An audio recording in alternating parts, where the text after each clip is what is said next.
大家好，我是电脑阿达。那经常很多人问我，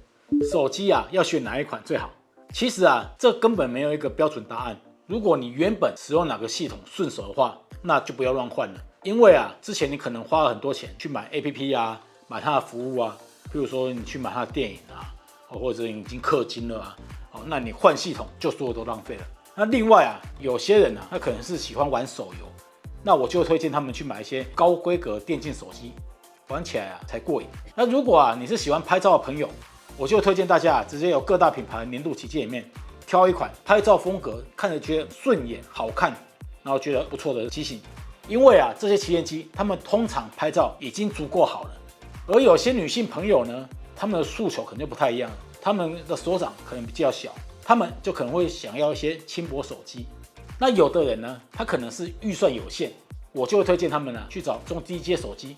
因为一分钱一分货，拍照与效能原则上是不太可能会同时存在的。当然大部分的使用者都会希望在有限的预算中能够买到具备轻薄机身还够用的性能，不错或很好的拍照表现。通常这种近乎不可能的组合，其实市面上选择不多。不过最近呢，由 Sharp 所推出的 Aquos Sense 7呢，它都具备了优异拍照、轻巧机身、完整功能、高性价比。那么阿达今天就为大家开箱这一款 Aquos Sense 7。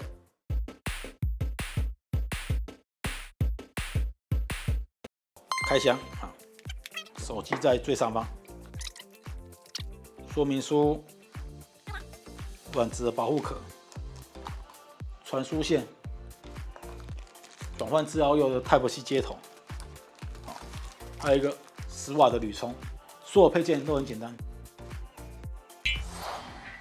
Sharp Aquos Sense 7呢，它的机身尺寸相当的小巧轻薄，仅有152×70×8厘米，重量也只有158公克。在现今手机动不动就超过200克来说相当的难得。无论是你单手握持或者操控都蛮舒适的。在萤幕部分，它则是搭载了解析度2432×1080的6.1寸 Sharp 一个种 OLED 萤幕，具备10亿色的显色能力，还有1300万比1的高对比呈现效果。一个种 OLED 萤幕呢，它本身也具备省电的能力，让手机的整体使用时间拉长。1300尼特的高亮度在户外使用的时候也有不错的显示效果。另外它还支援触碰调频技术，就算你的手有点水，一样可以操控。在萤幕上方配置一颗800万画素、支援脸部解锁以及戴口罩解锁的自拍镜头，这个功能在疫情期间相当的实用不过比较可惜的是它的边框4边没有等宽，下巴略厚一点。在机身部分Sense 7全部都使用铝合金材质打造，而且它支援 IP68 防水防尘，还有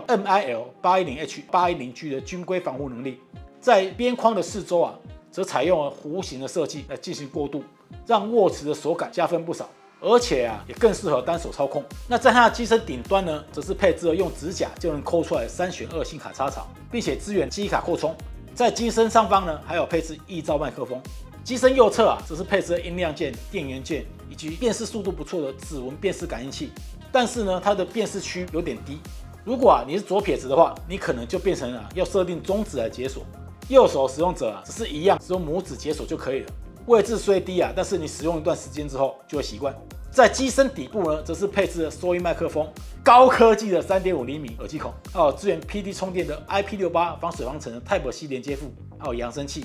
Aquos Sense 7支援 NFC， 可进行行动支付，而且机身背面用酒精进行擦拭也没有关系。摄影部分则是我个人觉得Sense 7最有诚意的一个部分。Sharp在这支1万元出头的手机里面采用了 1.55寸分之一5030万画素感光元件，还有一个800万画素的超广角镜头。主镜头呢支援全画面对焦技术，几乎整个画面都是对焦点，可以在进行拍摄时明确知道当前的对焦状况，而且切换对焦点的速度很快，在拍摄时不太需要担心是否有准焦的问题。而比较进阶的摄影爱好者可以在引导模式下显示直方图，检视是否有过曝或暗部失真的区域。拍照效果呢，阿达实测在日间表现相当的优异，而且 AI 也会依照场景辨识进行色彩调整，在日间户外的拍照效果非常的不错。不过可能因为是工程机的关系在白天逆光下 HD 虽然感觉有启动，但是效果我觉得目前不是很明显。夜间低光源情境呢，它会自动启动多帧降噪的功能，在同价位的手机中啊，夜拍表现算是前段班的一个水准。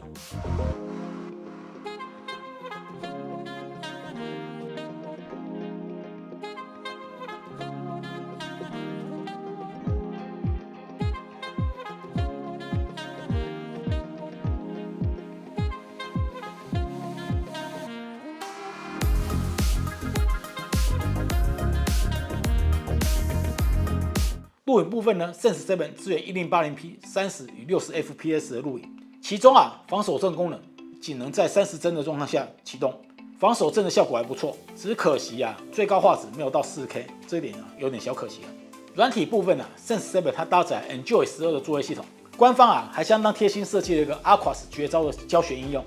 让使用者啊可以将 Sense 7的各项功能啊发挥到极致。效能部分呢 ，Aquos Sense 7它搭载的是高通 S695 处理器，6GB RAM，128GB ROM， 属于啊中阶机定位。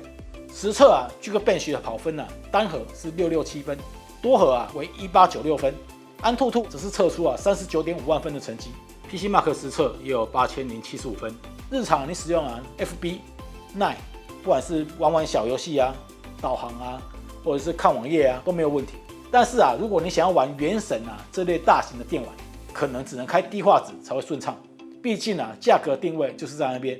如果你要玩电动的话，我建议啊，你还是去选一个电竞手机，或者是去买一台掌机比较好一点。那接下来我们谈到续航部分，续航呢就是 Sense 7的强项了，因为啊它搭载4570毫安时的电池，再加上啊它采用了超省电的一个种 OLED 萤幕，下回独家开发的 Aquos 专利调频省电技术。官方号称啊，就算你使用3年，电池啊也不太会耗损。但是目前啊才第1年。我使用啊 PCmark 去实测啊，一般日常使用由100%到20%，可以使用啊15小时32分，预估啊整体使用时间约有18小时。不过电量表现啊会依照啊大家使用的程式跟画面亮度都会影响到最后的结果。Sharp Aquos Sense 7以相当优惠的价格，就让消费者可以拥有轻薄、长续航、优质与丰富多样的拍照效果 ，IP68 的防水防尘与军规防护，而且啊，它还是款美型的日系手机，相当适合啊喜欢轻薄手机的女性朋友或预算有限的摄影爱好者。不过啊，它也不是全然都没有遗憾的，比如说啊，它的记忆体只有6GB RAM，那指纹辨识的位置呢有点偏下，处理器啊也不算高规。不过整体来说啊，它还是一款相当不错的手机，也推荐给您参考。我是电脑王阿达，如果喜欢这张影片呢，请帮我按赞、订阅与开启小铃铛。我们下次影片见，拜拜。